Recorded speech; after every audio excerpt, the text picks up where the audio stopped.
That's going to be a podcast with a lot of cuts. I'm getting tired. I don't care of work.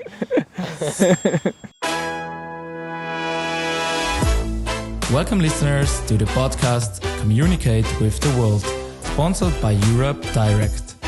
Don't believe tourists, we ask the locals.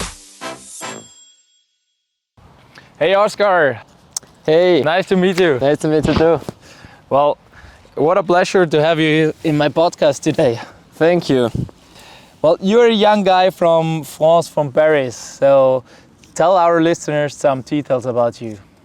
Oh, about me. Well, I'm 23. I spent 20 years of my life in Paris. So actually not precisely in Paris, but from the suburbs of Paris. And yeah, now I live in Innsbruck.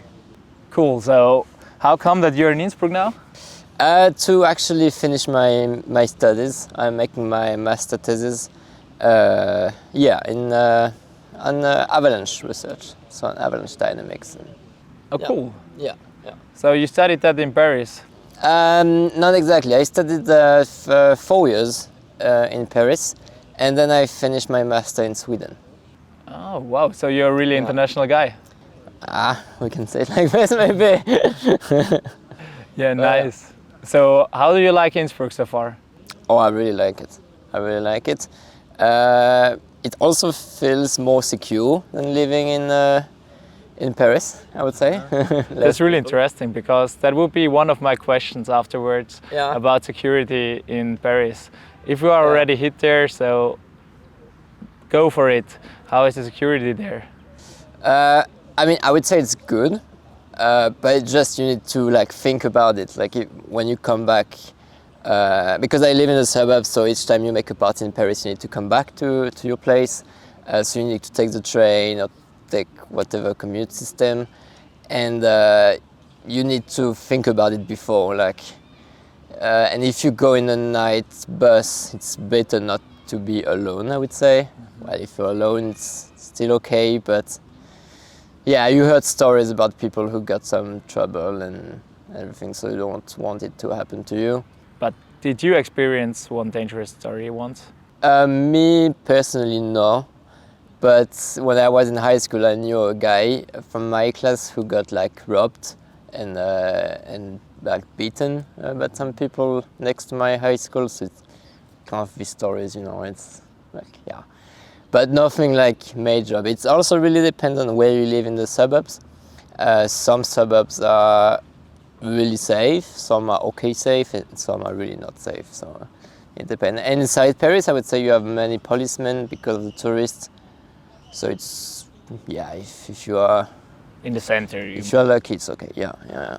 But if you are a tourist, especially if you look like someone coming from Asia, then you get really quickly robbed in the subway. Oh, honestly? Just because they know you come from somewhere else, so you don't speak French, and it will be complicated for you to go to the police and to do all the procedures. Seriously, how sad is that? Yeah. Crazy. Yeah. Okay. I guess if you take care and if you're in a group, you're safer. Right? Yeah, exactly. Well, tell us more about Paris. We already spoke about security, so what would you say, how is the price level if you compare it with here? Is it more expensive? I would say that now with the inflation and everything going on, it's kind of complicated to make any comparison. But globally, I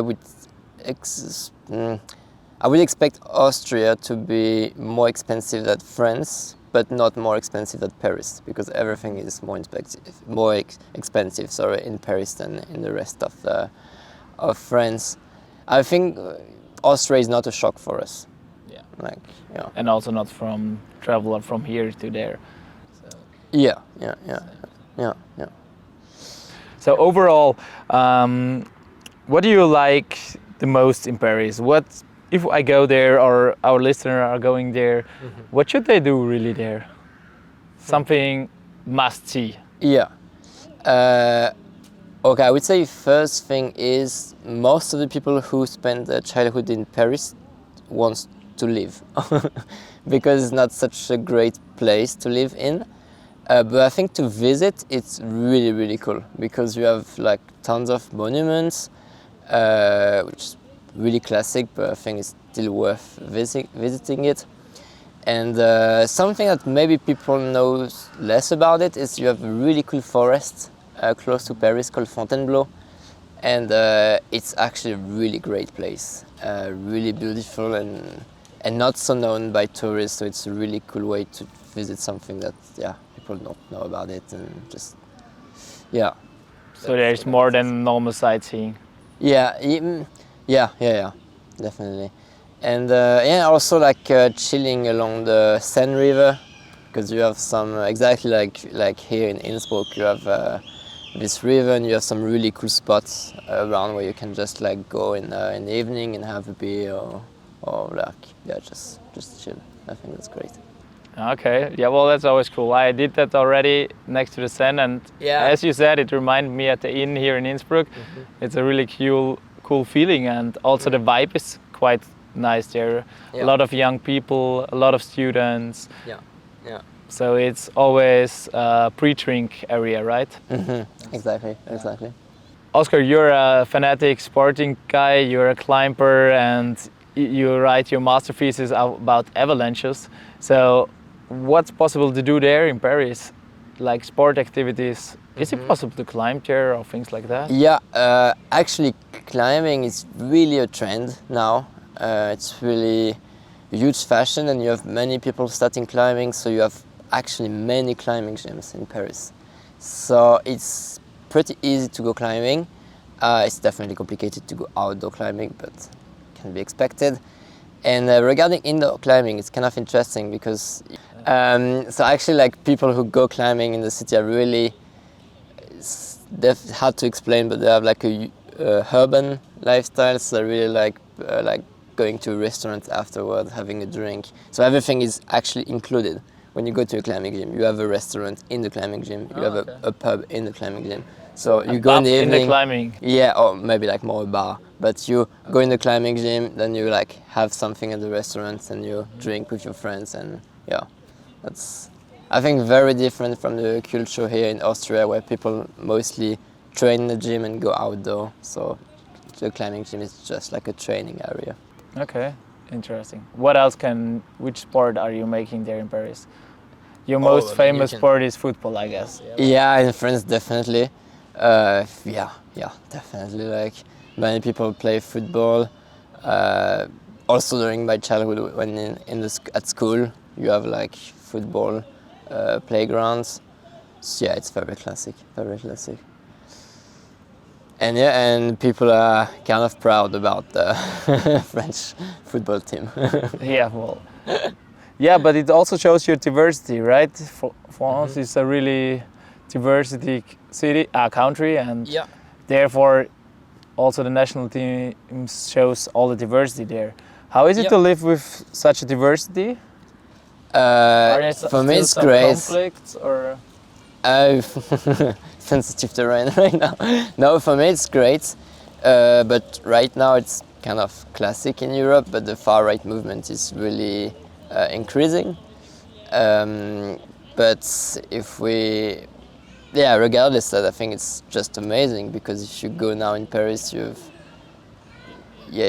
really, really cool diversity. And I also have a friend who comes from an island in the Indian Ocean, so next to South Africa, and so I made my studies with him, and he's actually French, because this island is French, and it's really interesting to speak to him and to try to understand how it feels to live next to South Africa in the Indian Ocean and still being French, because it's just really hard to... Crazy, Yeah.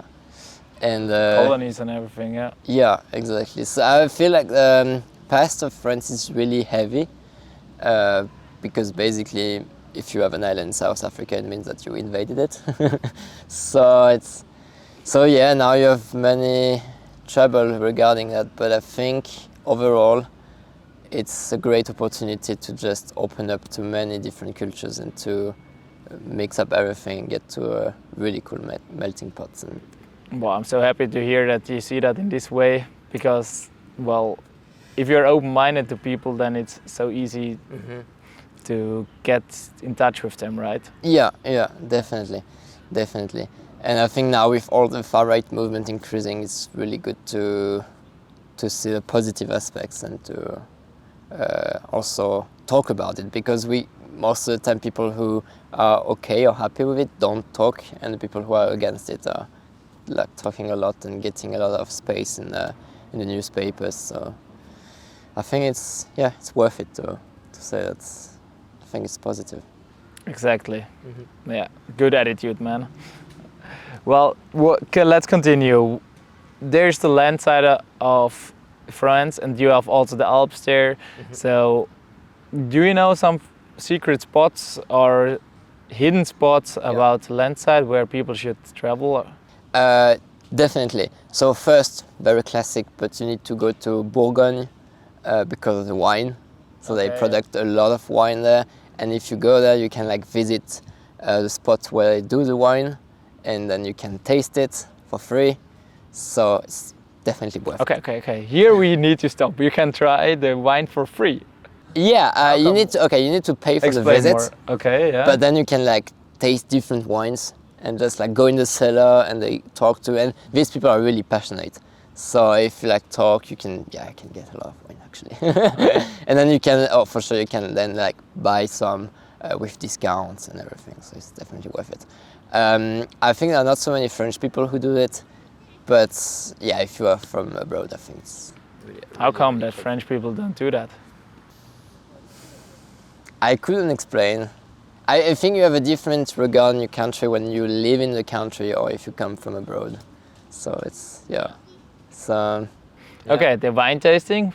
Yeah. One thing what I definitely want to do. Then you have the West Coast, which definitely deserves some attention. And if you go in the southwest, so not so far from Spain, you have really cool surf spot.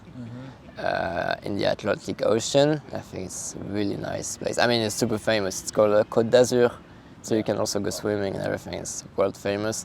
And then you have the Alps on the east side, so it's also a really cool place. And Like Grenoble, for example, right? sorry. Grenoble, for example. Exactly. I actually lived 6 months in Grenoble, and it's a really cool place. And it's funny because it's in a lot of ways it's similar to Innsbruck. It's kind of the equivalent of Innsbruck in France, because you are living in the mountains, surrounded by mountains, and it's a huge city. It's actually the partner city of Innsbruck. Oh yeah? Yeah. Exactly. So if you walk through the Maria Dresden Street, downstairs they're all written the partner cities with small stones, and there you can read even in the middle of Maria Dresden Street, Grenoble, and the distance to Grenoble. All right, sweet. Makes sense. Yeah. So the Alps and also the ski areas there, which are really cool also. Yeah. So yeah, that's most of it, I think. All of our listeners are English-speaking people, so I'm curious, how good are the chances to work in France? Very interesting. If you're just able to speak English, for example. Very interesting. Your chances are really low. Because unfortunately... Well, that didn't surprise me now. Unfortunately, French people really don't like to speak English. And I think there are many reasons for that. And if I consider my own experience, the very first points, like starting points, might be at school. Because when you start learning English, everyone is ashamed by their own accent.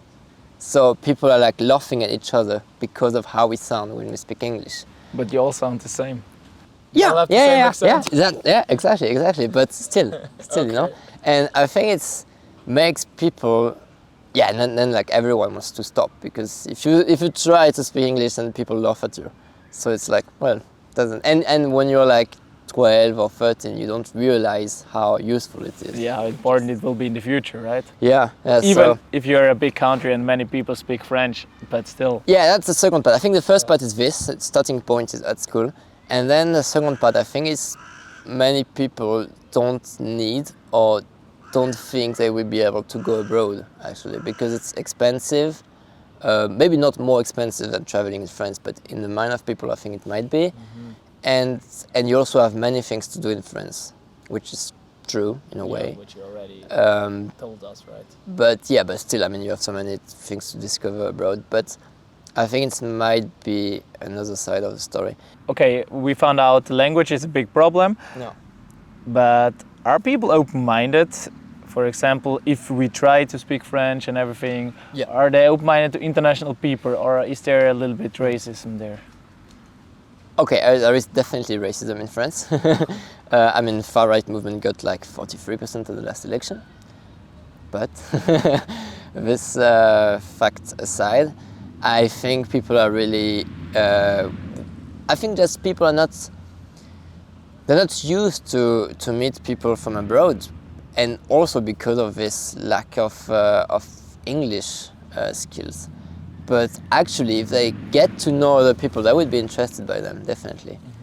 But it's actually not so common, and you don't have so many tourists who speak French, because French is actually fucking hard to learn. Also, French people. So, yeah. But I think overall, French people are really willing to like meet new people and to talk with them. So warm welcoming. Yeah. If you get to know them. Yeah, exactly. So the first contact is quite hard, but afterwards they are really warm welcome. Yeah, I think so. You're saying. Yeah. But me, I'm really used to it, and I think it's cool. I'm kind of shocked when people are like too friendly with me or too talkative, like without knowing me. For me, I'm not used to it, and I'm not sure I really like it, because for me it feels artificial. You cannot be like super friendly with everyone. It's not true. It's just so, yeah. Yeah, it's always what you're used to, right? Definitely. Yeah. Oscar, one last question. There was the big fire in Notre Dame a few years ago. How did you experience that, and is it already possible to visit Notre Dame again? Yeah. To be honest, I think I won't give the answer you are expecting. And I think most other French people really didn't care. Okay. And we were also really shocked by the amount of money that the church got by all these millionaires people. Yeah. Because they do not give this money for other things. So actually, I think tourist people were more affected by than the French people. And now, can we visit it? I think we cannot, but I'm not sure of this information. But the roof is still not here. So even though you can visit it, there is no roof anymore. So it's not so interesting. Well, which is also something special if you see the burn Notre Dame, to be honest. Yeah, it's definitely unique. But to get back to your sentence, it's really sad that such a lot of amount of money is going to, well, do a house instead of some social projects or some immigration projects. It's a very important monument, but I think right now in France we have so much more important issues than that. True point, and which is a really good end, I would say. Well, thanks a lot, Oscar, for the podcast. It was a pleasure, and yeah, enjoy the time here in Innsbruck, and hopefully see you once again in France afterwards. Hey man, thanks. Don't believe tourists. We ask the locals.